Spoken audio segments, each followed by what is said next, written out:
Simone Raccani, splendida vittoria qui nell'Orsago Colaltra.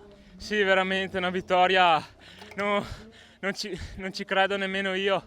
Il corridore dell'Energy Team, inizio salita, ha attaccato, mi sembra Galimberti, e io sono rimasto lì con il suo compagno di squadra e Guzzo. Ha preso una quarantina di secondi.